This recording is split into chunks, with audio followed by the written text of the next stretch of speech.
Well, it started raining. And then I was like, we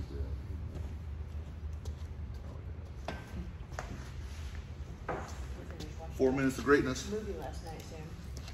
That similar movie? Yeah, pretty good. How many got questions? Awesome. I love it. You have a moment right now. No, but I have a statement. I'm expecting 2 more, so Okay. hope they walk in the door and Last night was really good. No. Hopefully, walk in the door. No. We met no. Jim. That's me. I'm Connor. Connor? Yeah. Wyatt. Wyatt. We met. Yeah. Yes. Sam? Yeah. Right. You were here last week, didn't you? Chris? I was here, but Yeah, I was. Jack. Sam. Yeah, sometimes he gets a little Honey bunny.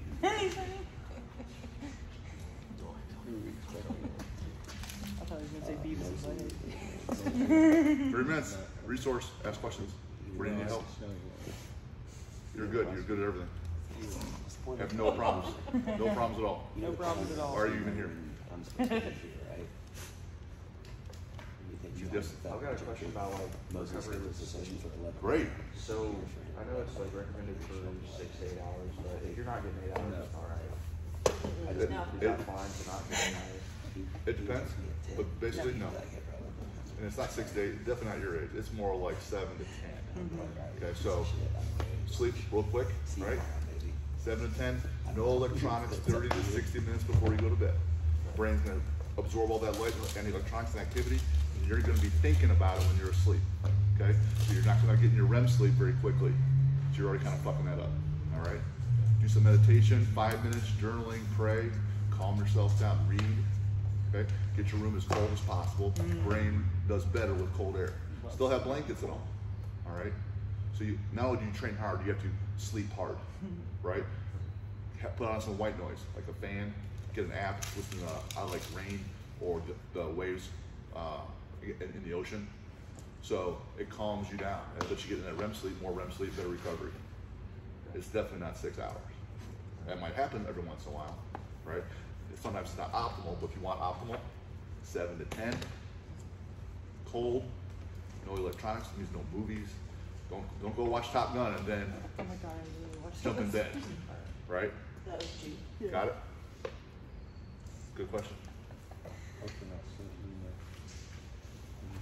I was like, text watching it with my I sister. hope they're 2 minutes to greatness. I hope they're sitting in Jim's office. Chance for a question. That's exactly who I am. Hey, bud, look at my office real quick, see if anyone else is in there. If they are, grab them, bring them with you. Give Leslie a pass if he's in your office. He's not very smart. We took all the chairs out. Hey, we're just as bad as Moses. I walked I in there didn't to get even my body look weight. straight when I came in. I just went through the floor. Yeah, What was it? great. Let's see. Great. Just sit a little bit to the side, or you can move that back. Awesome. Forgot your name? Andrew. Andrew. Jim.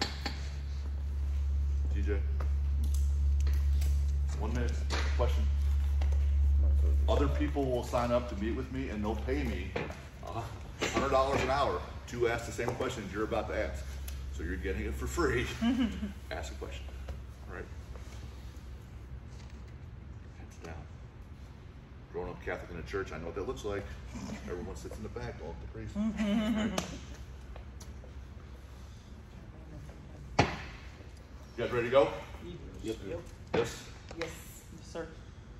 Motion creates emotion, a la Tony Robbins. What's our motion? To start things off.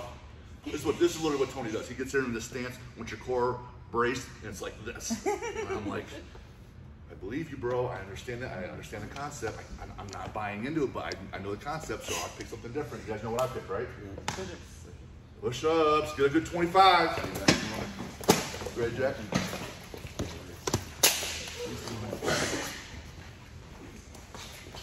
Oh my God. Yeah.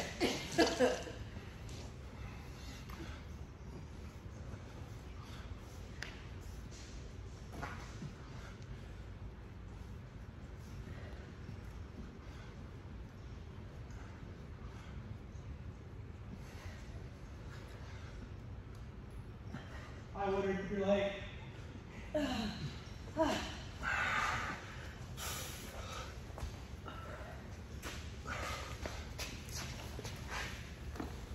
Shit, man, 25 push-ups.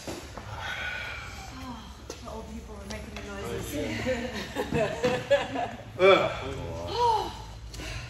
Test, then lesson, right? You've done it a few times.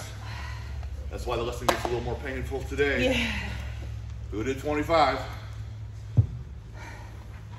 Who did 26 or more? Who did 30? Oh, Jordan! Who did 35? I don't have time. Who hit 40? Who hit more than 40? How many did you get? 51.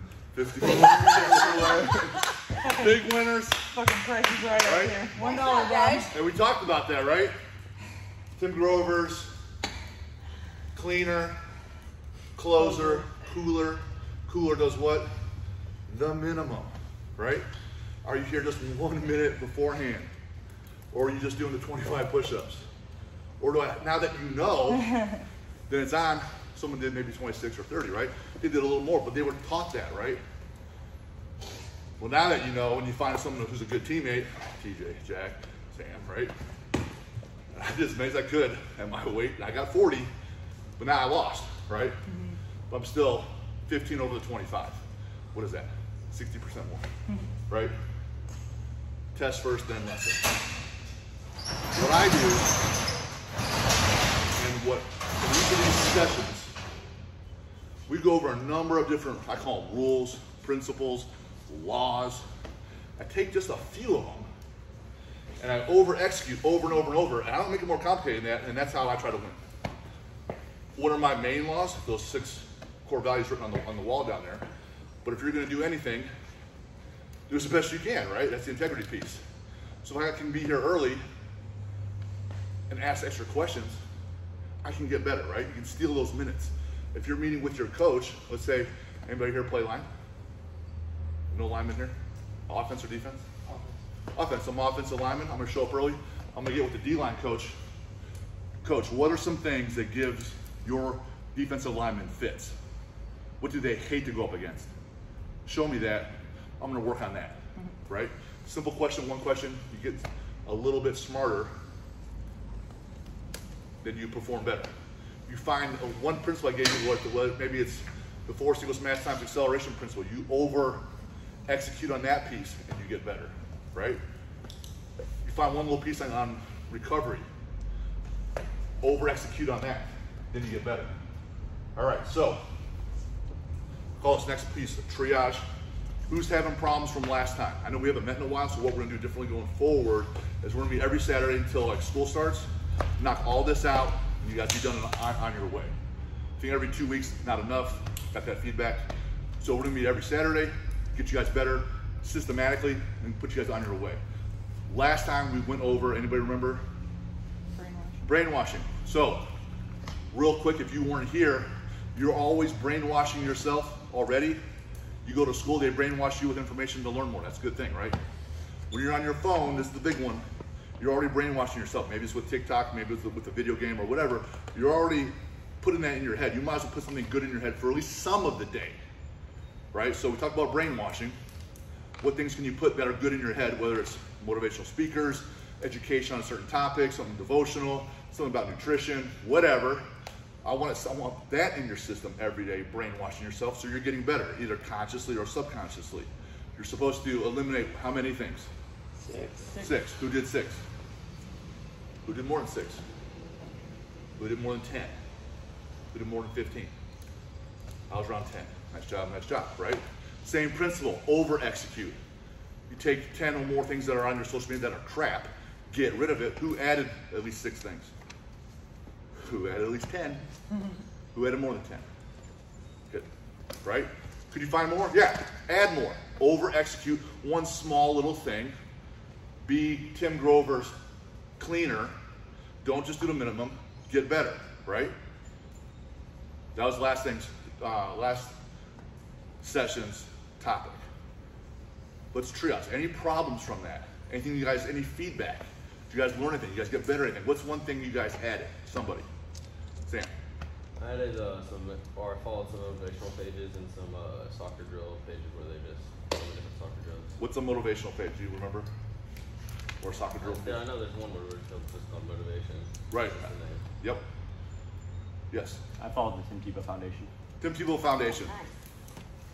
Excellent athlete, great motivator, phenomenal follower of Christ.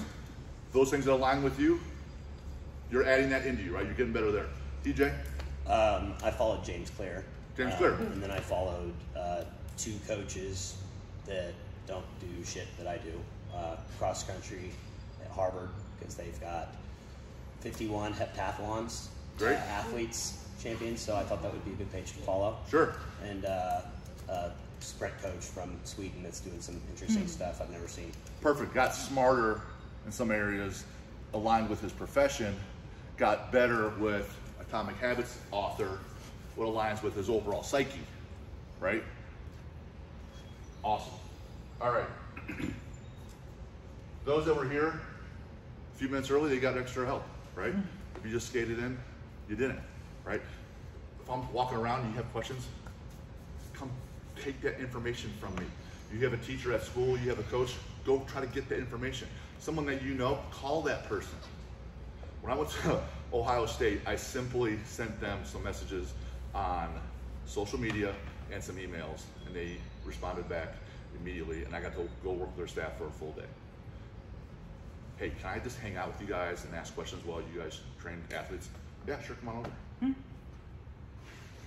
I walk in there, pages of questions, and they're like, they're doing stuff, I'm asking questions. Just ask. If you don't ask, you don't get. That's right. All right, let's talk about a couple things. I said this before, and it's hard for me to wrap my head around it because I am a goal-oriented person. I like to hit targets, but I keep coming back to the statement that goals are for losers, but processes are for winners, right? You guys ever heard that? You guys heard me say that? Goals are for losers, process is for winners. Here's why. I've seen it here in this gym. People do a task, whether it's competing across the competition or do 75 hard, or they finish their nutrition program. They're doing fine. They hit their target. They have success. The next day they wake up and they're like, rudder the ship. Where do I go? I hit my goal. I have nothing to do now. Regress. Fall back. Pick a new goal to get back on target. So once the goal goes away, you kind of fall apart because your goal is just one little tangible thing, right? I'm not saying don't have those. Everybody needs to have benchmarks. See where your little milestones, to see where you're progressing. That's why we measure everything. We measure how much you're squatting or how fast you're running or how much sleep you're getting. You need to have those benchmarks. But that's your all-encompassing goal. Hey, I want to start in football. I want to play in college. Then once you get there, you're just happy to be there, and then you get complacent. So this is me now, and I like to be here, okay? And what does that mean? What does here mean? For me, literally, I think of, can I be this samurai warrior, mentally, physically, spiritually? This is where I kind of envision myself, not kidding. I want to be here. What's that mean?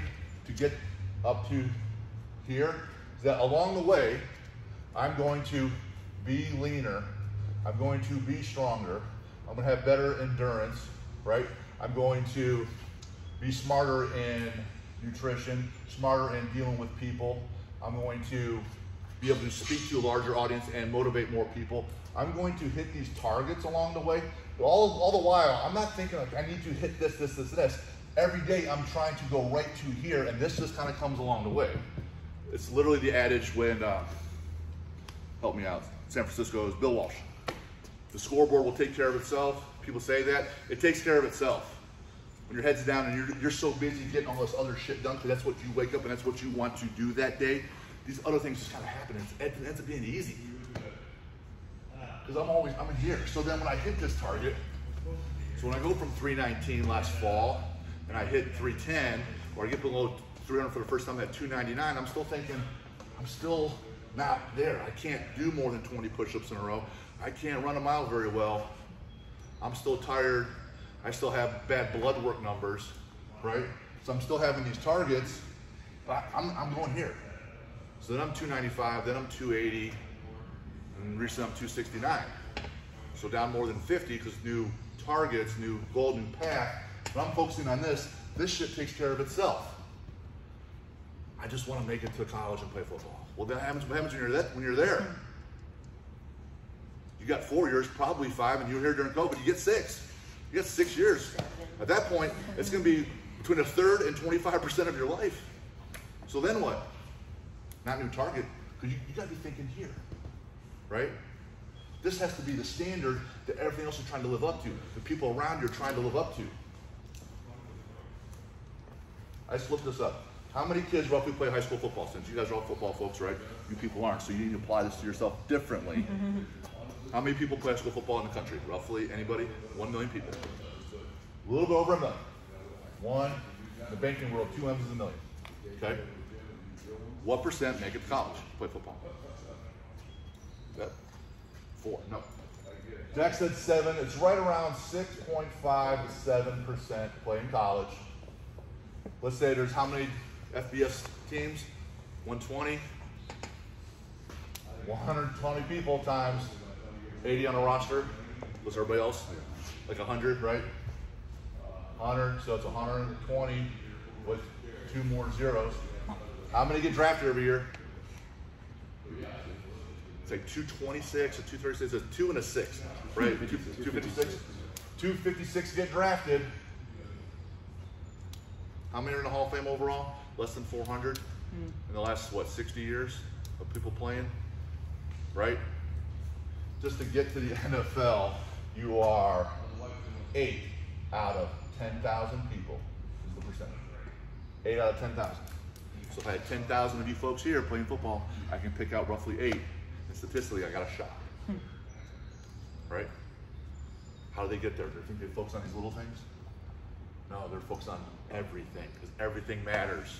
Every inch matters. So when you go to bed at night, it impacts how you get up in the morning. Everything matters, right? So if you're not in football, let's say you're a German teacher, right, locally, are you the German teacher that the rest of the other German teachers in Hendricks County come to for help? Are you the person that gives lectures for the state?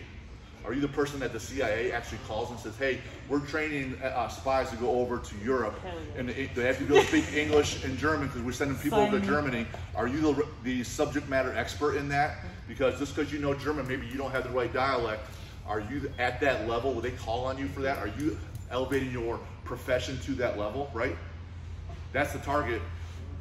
If you're always living every day like this, like you wake up somewhat tired, but if this is what you're always thinking about, I'm literally not nearly as tired anymore.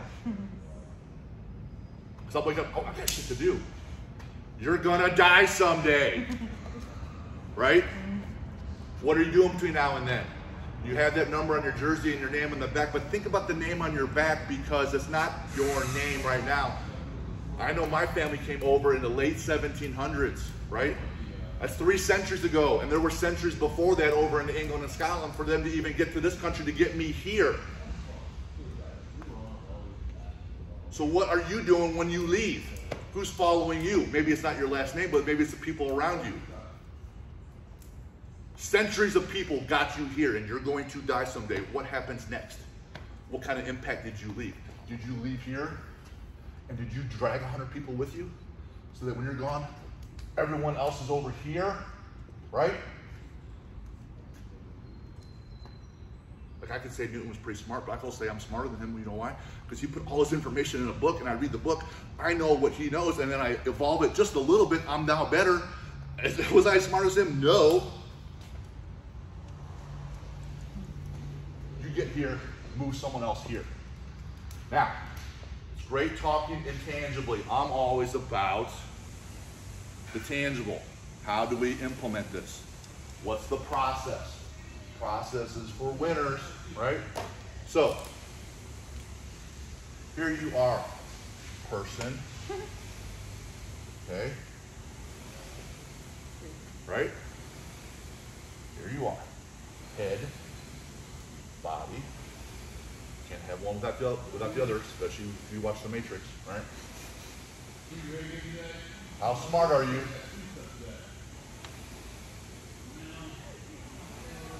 What's your psyche like? And how do you work with people with all that knowledge and ability? Think about your body. What goes in? Food. What comes out? That's your physical capabilities. And then how do you recover? You are this machine. Pick a car. I like to think of a Big Mack truck, okay? I have what I can do physically as this Mack truck. What goes in? Oil, gas. What comes out? Your production. Now how do you recover? Tire change, oil change, right? So your recovery. Here are your 6 things. What goes in, what comes out, how do you recover? How smart are you at what you want to do? How smart are you at playing linebacker? How smart are you playing defense in soccer? How smart are you at playing cornerback? How smart are you? How smart are you within the rest of your team? Okay? How smart are you in your entire sport? And then what's your psyche like? Because if you're a genius, but if you're a lunatic, that's not going to work, right? So if you're a big pussy mentally, doesn't matter how smart you are, how capable you are, because you're a pussy, right? Can you improve here? Maybe you know a lot, and maybe you're not a pussy, but maybe you're just a dick. And you don't get along with anybody. Maybe you're just sad and down all the time, and you bring the entire world down with you, right? So you can't interact with other folks very well. So instead of you dragging people here, you're dragging people here. Okay? These are your 3 things that you can work on. These are your 3 things on your body, in your brain. How do you do that? You then, if you haven't written these 6 things down, you need to have done that. When you go home, you need to do a SWOT analysis. My strengths, weaknesses, opportunities, and threats. Very basic MBA, undergraduate, business principle. Strengths, weaknesses, opportunities, and threats. Where am I strong knowledge-wise and what I'm trying to accomplish? Where am I weak? Where's my opportunity to improve? Where's my threat? Where can I really fall apart?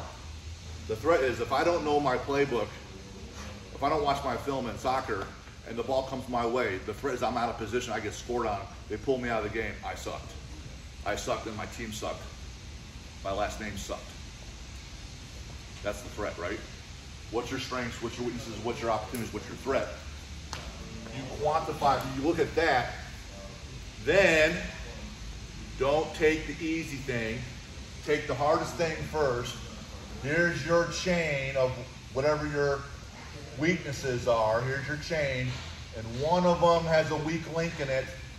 The chain is now useless. Fix the priority only. Everything else comes along great, but if you identify a weakness and you fix it, you are now better. Okay? How, when, where? What's the process? Today, we're going to talk about AM routine.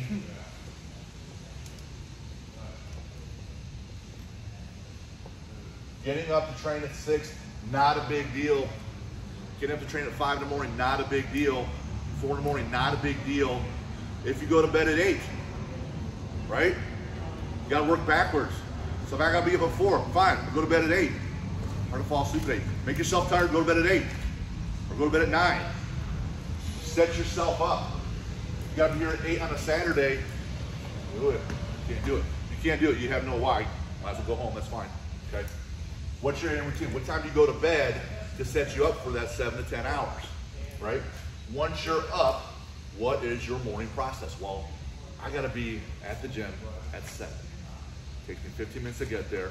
What needs to happen between then and 7 or 6:45 to set me up for the day? Food-wise.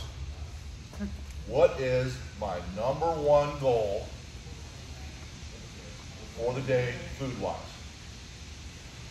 Write that down. I weigh 269. I'm trying to maintain muscle mass. I need 200 pounds or 200 grams of protein a day. My goal for the day is 200 grams of protein. I have it written down. I know my process in the morning is get myself right for the day. I know I need 200 grams of protein. What's my main obstacle? Where do I suck? Where's gonna hurt me that day? I know at lunch I'm going out to eat with a bunch of people. We're going to this restaurant, there's a bunch of crap there. Did I go online, look at the menu first? Where's my obstacle? Where can I get hurt? Where do I suck? Where's my weak link that day with my intake? It's lunch. What's my plan? What's my process for lunch? Execute that, I'm good there, right? What's my physical goal for the day? Structurally for me, other than Wednesdays and Saturdays, I get up and I go 30 to 45 minutes with either no weight or a 45-pound ruck physically. I come and train from 10 to 11, right? If I have more time in the evening, I'll walk again. Those are my goals for the day, right? I do my rucking first, I lift later, I gotta hit that. What gets in my way? When I come here and train at 10, there's other folks here, they come ask me questions and it fucks up my training. So how do I do that? Maybe I move my 10 o'clock to 11 when there's no one here. It makes sure that I can optimize my training. I take away the obstacle. I take away the friction. Do I write down what the friction is? Yes. Do I address it? Yes. Then I got a shot. What's my obstacle? Right? So I have my physical goal, 2 sessions, ID the obstacle, execute. Same thing with recovery. What do I need to learn today? What's my goal for learning today? There's 2 hours of podcast I want to listen to on how to write a book, specifically on how to ask questions within the book. Okay? What gets in my way? Laziness. How do I fix that? Write it down, set my alarm on my phone, put something in my alarm. Hey, read this, do this, or you're a loser, your last name sucks, is the message in my phone that comes up. Go on, I do it, I execute. Psyche. Goal for the day. Bring a ton of energy to you guys. Obstacle, I stay up late, come up tired, and I'm just presenting like this, head down, no energy. You guys feel nothing, because you guys were a reflection of me and how I'm presenting today. Obstacle, right? Teamwork, right? Can I get my coaches better? 2 are here, right? Can I get my athletes better? So if you guys are better, you guys can then come back with me. The other day I'm lifting with Jack, and he says, hey, we're doing this. Hey, max reps here? I'm like, he's like, these are your principles, Dad. We're doing them, right?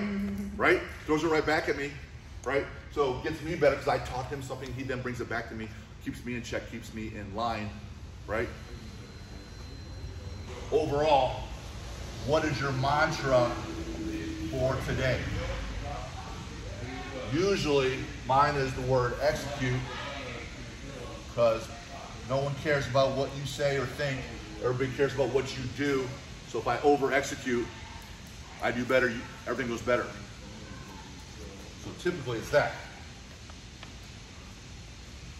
Otherwise, it's maybe one of the 6 core values I have on there, or the other 3 personal core values, or something that's big that day.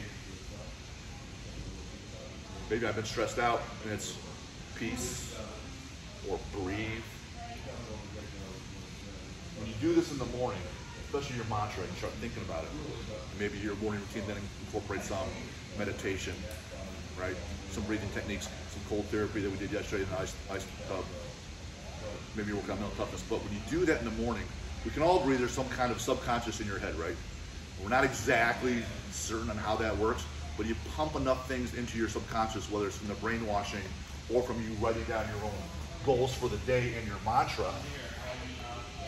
You leave that, you then put it in your psyche, and so the rest of the day, when these moments come up, it's there, it's coming out of your head and in your actions because you're planting it in there. So you're changing yourself subconsciously and consciously, and then you move forward, and it feels easier because you're already going in that direction. You want to go there. It's not like, oh, man, I gotta do this practice. No, you get to, you're there, right? You're in this moment, and you prepare yourself mentally to get there, and that's how you go out and execute.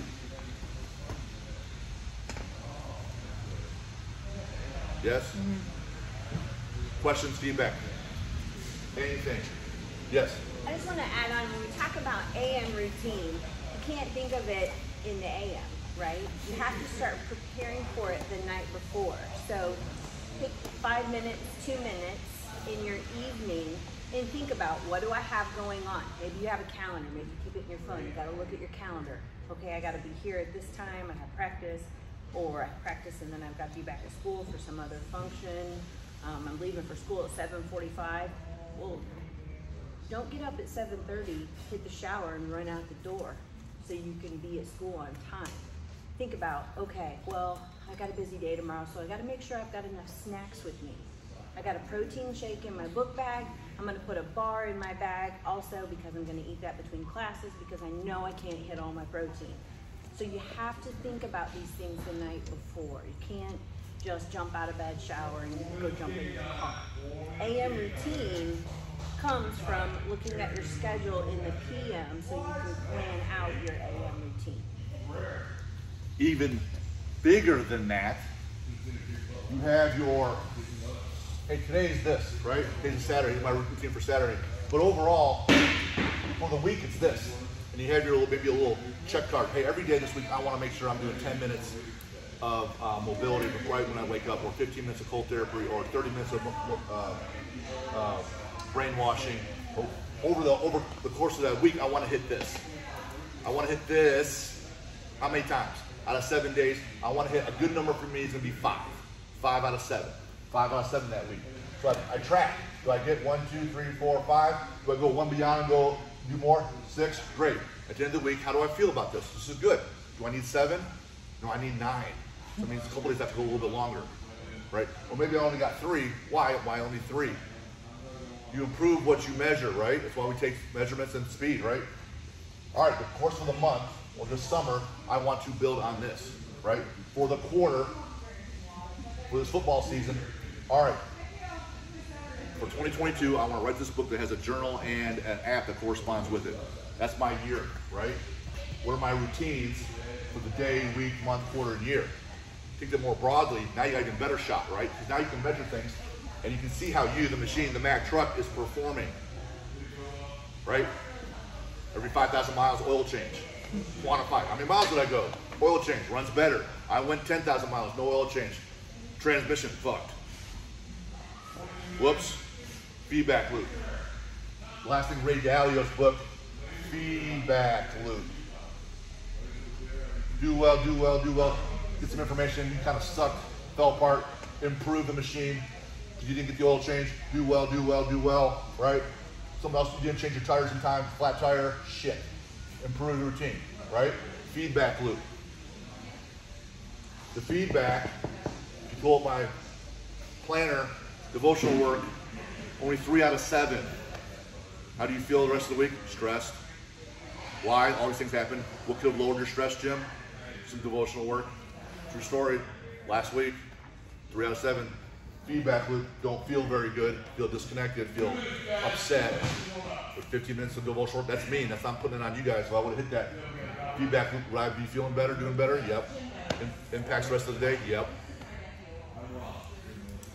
Okay? Another question. Someone, come on. People pay me for this later. If you come to me when this session is over with, I'll charge you money for it. Ask now. Yep. So, are you saying like, if you don't want to do something, just keep telling yourself it's good for you, so that way you enjoy it? It depends. If you don't want to do something, you have to figure out why. Do I need to do this? Do I need to pass this class so I graduate? You made this contract, you're going to pass and graduate from college? You kind of need to do it. If you don't really still want to, you finally got to figure out why. If it just kind of sucks, I don't like doing mobility, it doesn't feel great, but I feel better, I move better, joints don't hurt, hike better. Where your focus goes, your energy flows. More Tony Robbins, right? I focus on this terrible task, or I focus on, hey, I'm getting better here, so I can do this. I don't like doing the mobility work, but I like to squat. If I do the mobility work, I get to squat. My back's fucked up. If I do the mobility, I could squat. If I don't, I can't. If P, then Q. This is a law. Over-execute the law. You get what you want. Under-execute, you don't. Break the law. Fucked. All right. Homework. For the week. Come up, morning routine. Mantra. Quantify daily. Type out, print out, scorecard. Next week, we'll look at it. Here are 6 things I wanted to add. Meditation, breathing, mantra for the day, food, physical targets, obstacles, spend 30 minutes doing it. My morning routine's gonna cover 45 minutes. I'm done. Did it 6 out of 7 days. Here's how I improved. Here's how I didn't improve. Feedback loop. Come back next week. We'll see how we did. Guess what next week is? Evening routine. Okay? Go out, over execute. All right. Thank you. Yep.